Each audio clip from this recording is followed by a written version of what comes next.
right, everybody ready? Good afternoon, everyone. Good afternoon. Big week, big rival week. Excited. Really excited for our guys. Excited for this opportunity this week. Looking to continue to build off of our success from last week and make improvements where they need to be made. And looking forward to going down here and play against a really good football team. All right, let's start with Chris for questions. When you watch film, what's holding the running game back from being able to find big plays? Are they there and they're just missing, or is it just a matter of they're not quite there yet? I think some of them are there. We're missing. I think when it comes to the running game, it takes all 11 guys on the offense to operate as one, to get it done. And when one guy messes up, it can mess up everything for you. But you see some plays there. I think part of it is we're trying so hard to make the big play and not allowing the schemes and how we do things come to us. We're trying so hard as backs, and you can understand why they want it so bad. But we got to understand, be patient, and understand the blocking schemes and letting the blocks. Our backs can do a better job of setting up blocks, and then like you say, it would take 11 guys to be on the same page. But we're close. Go to Ira. Willie, Cam's fourth down run, it looked like he got hit in the hole. How important, and just how impressive was that run? You guys had to have it. It was very impressive because early in the year we did that, and Cam tried to get outside and we lost yardage, and so it was one of those opportunities where he learned from his mistake, and he went in there and he understood the situation as well, knowing that it was 4th and 1 and he needed the first down, and he got behind his shoulder pads and when he got the first down. We always tell our backs, if the O-line block for 0 yards, you get us 1. And he took that mentality and got it for us.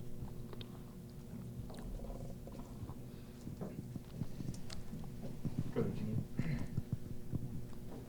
Hey, Coach, one of the most interesting stats I've seen from you guys this year is your turnover ratio. I think you've forced 13 fumbles and only recovered 2. Have you seen that kind of disparity before?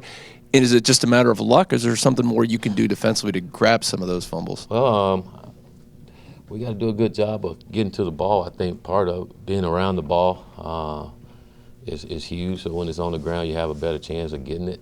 I think you also got to understand, I can remember in one game where we tried to scoop and score where we should have just recovered the ball. That's part of, when you hear me talk about playing winning football, it's part of teaching our guys, again, how to play winning football. But those things happen. It get frustrating. You sit on the ground and we don't get to it. When it's on the ground for us, someone else get to it. But we got to keep working at it, and hopefully those things change for us.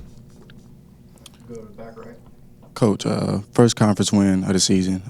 Guys played amazing. Can you just talk about the mindset of the players and the coaching staff, and how you guys are willing? What do you guys need to work on to prepare for Miami?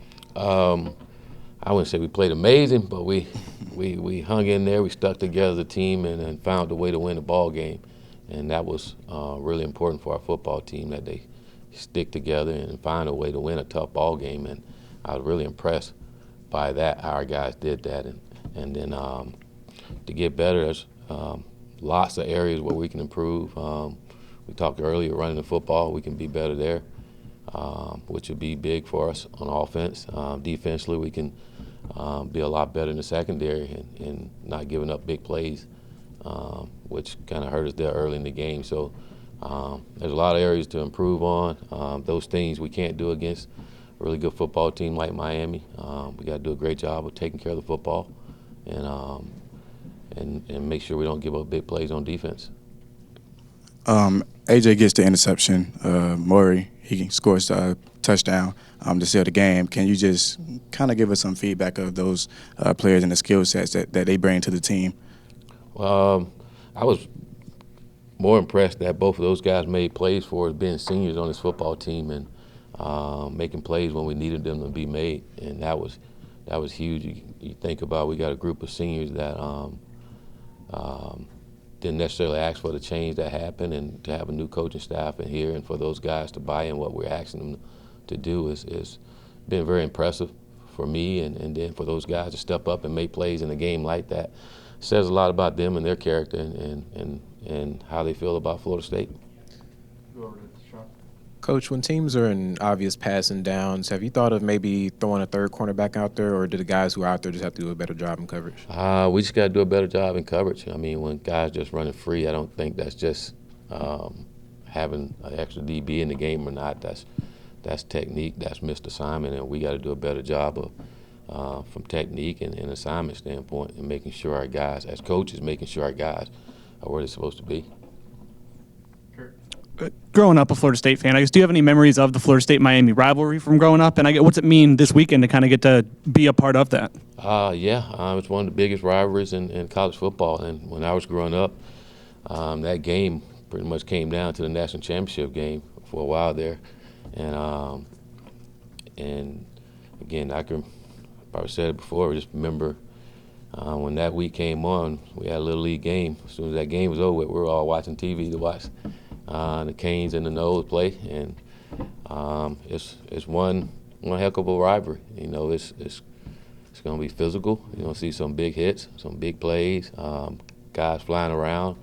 It's a game you don't necessarily have to get guys fired up for. They understand the importance of this game, and you think about here in the state, this is kind of like where it starts when it comes to winning a state championship. It starts with this game here. So our guys understand the importance.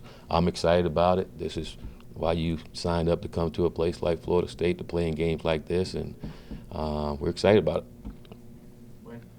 Coach, the defense missed a lot of tackles, particularly in the first half. Was it a lack of physicality or lack of technique? Just what was the issue with that? I think both. I think whenever you're missing tackles, sometimes it's both of those. It's physicality and technique, and we got to be better at it and getting more guys to the ball. I think whenever you can get more guys to the ball, chances of missing tackles are slim. So making sure we have enough guys running to the football, so when a guy do miss, somebody else is there to cover up for him. So I think whenever it comes to missing tackle, it comes down to physicality and technique.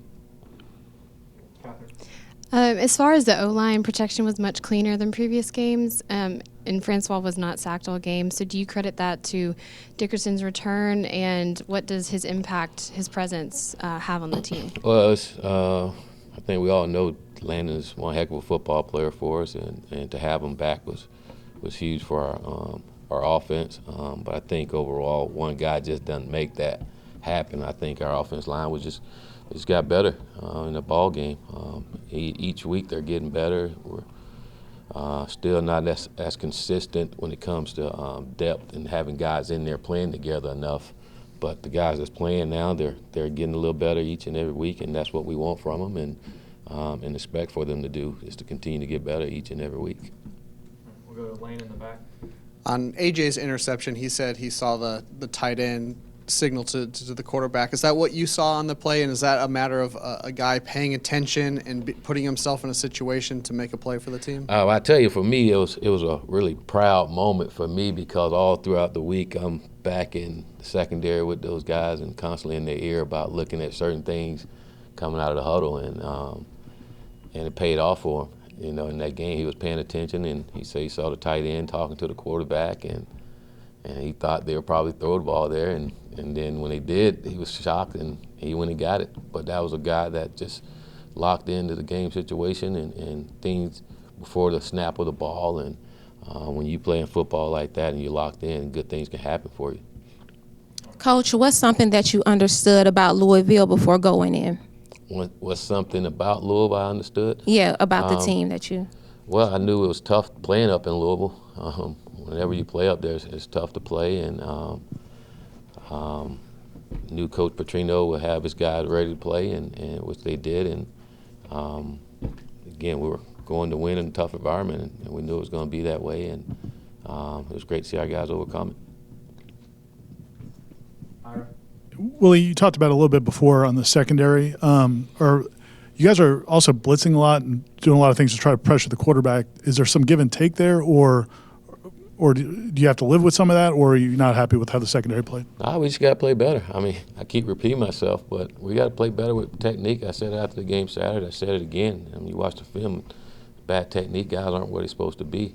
We got to, as coaches, evaluate what we're doing and seeing if we're asking them to do too much, if they can do it or not. If they can't, then we're not going to do it. But if we can, then we need to demand that they're where they're supposed to be. I think it comes down to that more than anything, just guys knowing their assignment and being there. And we got to do a great job of demanding that they're there or don't do the scheme. Coach, you were talking about how focused AJ was. Just pick that up at the last moment of that game. What does it say about your defense and your team that, despite the fact that that whole game hadn't really gone their way, that they're still locked in that last moment, last 2 minutes of the game, able to make that play and obviously win this game for you? What does it say that they were still locked in there? Well, I thought just the entire second half. I mean, they only had 3 points in the second half, and we gave up 21 in the first half. That told me our guys was locked in and refocus on what they needed to do. And our defense been playing well all year, and they've been playing to the end. And that's one thing about our team, that our team is not going to quit. They're going to continue to play. And when you continue to play like that, good things happen for you, So our guys were locked in and took advantage of an opportunity that came our way. And the only way you can take advantage of those opportunities is you got to be focused and locked into what's going on. Go to Brendan over in front line. Well, going back to the offensive line, this was, I believe, the first game where all five played throughout the entire game, and you've talked about having synergy and consistency. What does that mean for the group moving forward, that it worked and that those guys were able to all work together for an entire game? Well, I think if we continue to improve, we're going to see improved play in every area up front, whether it's running or pass blocking. And when you can have guys in there playing together, you can see that improvement a lot quicker. And I think the communication up front becomes a lot better when you have guys in there consistent enough. And I think that helped us on Saturday, especially when it came to pass protection. Coach, there's a lot of a lot of talk about the offensive line and their blocking, but in your system, how important is it for the wide receivers to get out and block, especially in some of those jet sweeps and some of those wide plays? It doesn't, and again, I'll take your answer, but are you seeing what you want out of those guys, and how far are they away from getting it? Well, I think our receivers have done a good job of blocking on the perimeter. I thought early in the year we didn't, but over these last couple of weeks, our guys have been physical out on the perimeter, doing a good job of blocking, and it is important, especially when we're trying to get the ball out on the outside. But I think our receiver group is coming along quite well, especially being as young as we are there, and just seeing how physical they are with other team secondary when it does come to run blocking.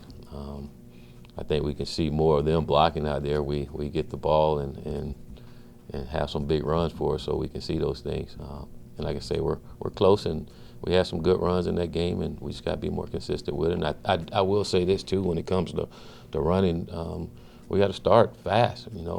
Some of these games we've been behind, and that doesn't help you when it comes to the run game, and you don't get as many attempts as you want to. So we can play better, start faster, and I think we get more opportunities to do those things. We'll go to Wayne over in the front.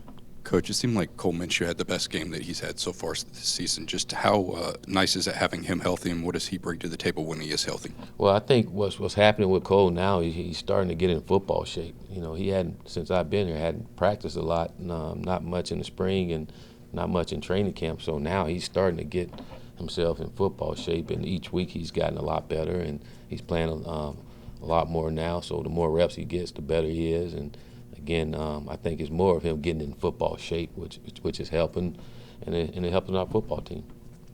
And with Cam, it seems like he's gotten a lot better at pass blocking. He had a couple of really nice blitz pickups against Louisville. Just what have you seen from him in that phase?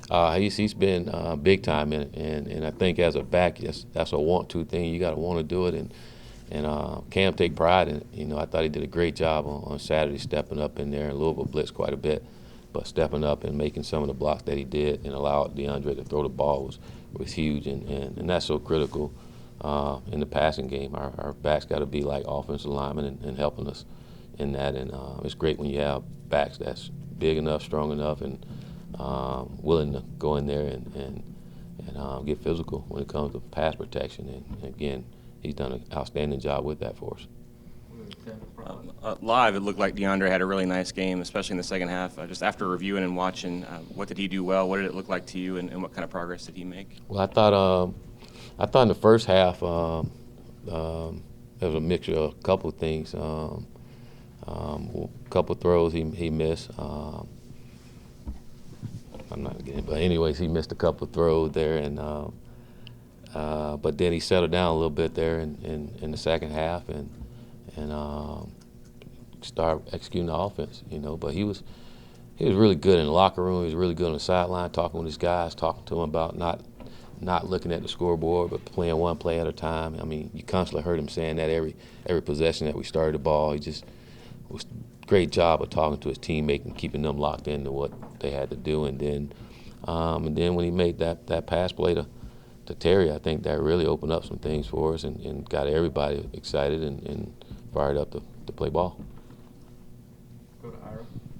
Another guy that might be getting into game shape is Marvin. It seems like there were times in that game where I know he didn't have huge stats, but it looked like he was making his presence known repeatedly. Are you starting to see him be the guy that you guys hoped he could be? Oh yes, and we know Marvin's going to have a hell of a season for us. He's just one of those type of individuals that he's going to work his tail off to get himself in the best position that he can be in to have success on the football field. His rehab and the way he came back was very, very impressive. The way he worked to get himself back ready to play football, which I tell you how important it is for him and how important it is for him to help his teammates. And to see a big guy like that out there running the way he does and running to the ball is always an impressive thing to see on the football field. And when you got guys like that, big things can happen for you. Aslan in the back. Have you ever been part of a team that's pass first? And as a play caller, is it any different of a rhythm when that seems to be working the best for your offense? No, I think the reason it's working is because we're trying to run the ball and you got guys down in the box trying to stop the run, so that's allowing us to throw the ball a little more, and our receivers are doing a good job of taking advantage of it when we do throw the ball, and so I do think that's helping us tremendously. You got guys trying to play man coverage on us, and we have some talented receivers that can get open, and we got a quarterback that can get them the ball, so when we do that, our guys are taking advantage of it, but I don't think if we're just sitting back just throwing the ball every single play, that's going to be a recipe for success for us. I do think us trying to run the football has helped us, and I think everybody know we want to try to run the football, so that's why they're in there. But it's good that when we don't run the ball that we can throw it. So I think that's a good thing, and last week was, again, a step in the right direction for us not to give up sacks and be able to complete passes like we did in that game was big for us offensively, and it's going to continue to be big for us. In the first half, you mentioned how DeAndre missed some throws. Was that due to him not realizing that the offensive line was giving him time to throw? It seemed like he had a little bit of happy feet in the first half. I think it was because of a lot of pressure. They were bringing a lot of pressure, and he had to move his feet sometimes because of the pressure. And I know there one time on third down, he had Nooney coming across, and he didn't step and throw the ball, and he didn't have to retreat. He was retreating back, and he didn't have to, but I think he felt the pressure coming before the snap and just didn't stand in there, which he usually do sometimes, stand in there and make the throw. He didn't on that one. And I can't think of really many more that he just flat out just missed, other than some things that probably should have been called that didn't get called. I'll go back to Ira. Willie, is there anything DJ should be doing more of on those punt returns? It seemed like there was the one that hit James or Grant, but then there was another one that looked like it might have been close too. Is there anything he needs to be doing more of? Or the one that hit Grant, he should have did a lot more than what he did. I mean, first of all, he's got to see from the start. He's got to see the ball off the punter's foot and see that was a short kick. And as soon as he see that, he's got to let his teammates know. They're looking at him as they run down. Let him know that the ball is short. He didn't do a good job of letting them know there. And it's got to be now. He waited for so long, and by the time he waited, the ball was down on him, and it was too late. I thought after that he did a great job of getting those guys to get away, and the one that you speak of, it's like the ball was chasing the kid. He was trying to get away, and it was just following him. But, yes, that's something he's got to be. I mean, that's his job, and he's got to be great with that. And it all starts with seeing the ball off the punter's foot and knowing that the ball was short, so he can call a Peter call to get guys to run away. He's got to point to where the ball is and where they need to move away from. And our guys got to make sure they're seeing the returners so that they can respond.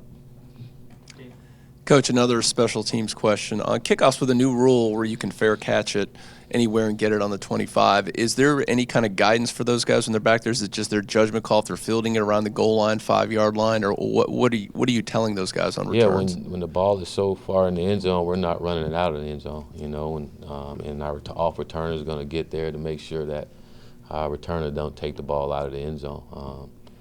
Again, if you kick it inside the 10, 5-yard line, then we're going to return the ball, you know. But we've been getting kicks deep in the end zone and hadn't had a lot of opportunities to run them. We got a couple this year, but not a lot.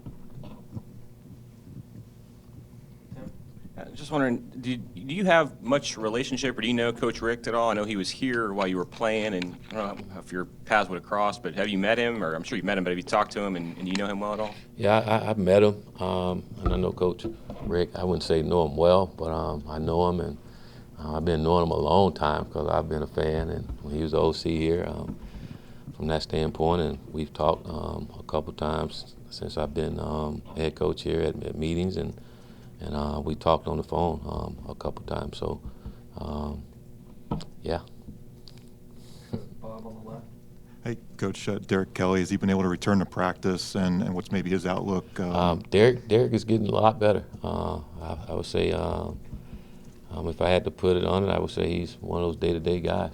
He's come back, and I tell you what, I really appreciate all these guys, man. They so eager to get back out and help their teammates, and they're doing a great job at rehab and being aggressive with their rehabs to try to get back on the football field to help their teammates out. And you'd asked me last week if I thought Derek would be able to play this week. I'd have said no, but watching him yesterday and moving around, he's further ahead than we thought he would be. And Miami's quarterback, Nkosi Perry, did you recruit him being from Ocala? Do you know him at all? No, I don't. No, I don't. But he's a phenomenal athlete, really good quarterback, very skilled with running the ball and throwing the football, and it seemed like he's really sparked their offense since he's been in there. Go to Brendan. Well, in the first half, there was the play where a defender looked like he jumped off sides. And you saw that one too? Did you get an explanation for what they saw, either in the game or after? He said he got back. Ref told me he got back in time. As a coach, is there something in your mind where you say, okay, I have to be vocal about this, or is it just you ask and move on? Like, do you find it beneficial to maybe be demonstrative in that moment? No, I think there's nothing you can do. You know, you just hope they do a good job at what they do. You know, that's all you can count on, and hope your guys do a good job of not getting penalties, and you just hope they do the best that they can do. That's all you can do. I mean, they got a job, and we want them to do it the best that they can. All right, anything else for Coach? All right, thank you. All righty. Have a great week if you want to.